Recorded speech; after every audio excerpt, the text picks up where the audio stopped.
এবং জামাত ইসলাম কতটুকু যোগ্য এবং পরিপক্ক দল, তাদের এমপিদের পারফরমেন্স দেখেন নাই? আপনারা তো বিরোধী দল হিসেবে ফাংশন করতে পারছেন না, তাহলে রাষ্ট্র চালানোর এই যে রাষ্ট্র চালানোর যে যোগ্যতা, সেই স্বপ্ন আপনারা কিভাবে দেখেন? আগামী 10 বছর আপাতত বিরোধী দলে থেকে যোগ্যতা অর্জন করেন, এরপরে জনগণ ভেবে দেখবে।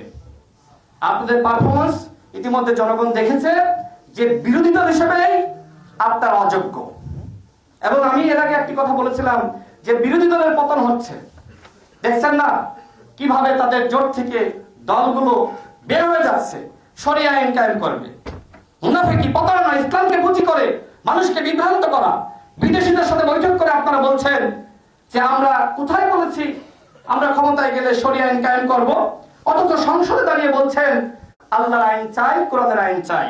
এই যে মুনাফিকি এবং প্রতারণা ইসলাম নিয়ে জামাত ইসলাম করছে, এই ভণ্ডামি, এগুলো মানুষ এখন ধরতে পেরেছে, যে কারণে মানুষ এখন সচেতন। আমাদের মাননীয় প্রধানমন্ত্রী, তার উপর মানুষের আস্থা রয়েছে, বিশ্বাস রয়েছে। আমি দেশের জনগণকে বলবো, আপনারা বিএনপির সাথে থাকুন, আমাদের মাননীয় প্রধানমন্ত্রীকে সহযোগিতা করুন। বাংলাদেশে তিনি যে নতুন রাষ্ট্র গঠনের স্বপ্ন দেখছেন, রাষ্ট্র পুনর্গঠনের লক্ষ্যে তিনি নিজেকে সমর্পণ করেছেন, তার আন্তরিকতা, তার বিনয়, মানুষকে মূল্যায়ন করা, মানুষকে মর্যাদা করা, মূল্যবোধের রাজনীতি, এবং আমাদের যে সাংস্কৃতিক বিপর্যয় আওয়ামী লীগের সময় হয়েছিল, এই সংস্কৃতিকে সুন্দর করা, সেই কাজটি তিনি করছেন। অন্যদিকে জামাত ইসলাম এবং এনসিপি তারা গালিগালাজের রাজনীতি করছে, অপসংস্কৃতি প্রতিষ্ঠার রাজনীতি করছে।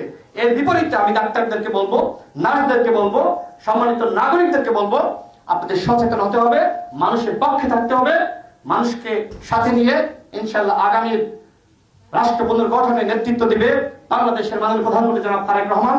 তার হাতকে শক্তিশালী করার জন্য তার পাশে থাকার আহ্বান জানিয়ে আমি আমার বক্তব্য শেষ করছি। আপনাদের সবাইকে আবারও ধন্যবাদ।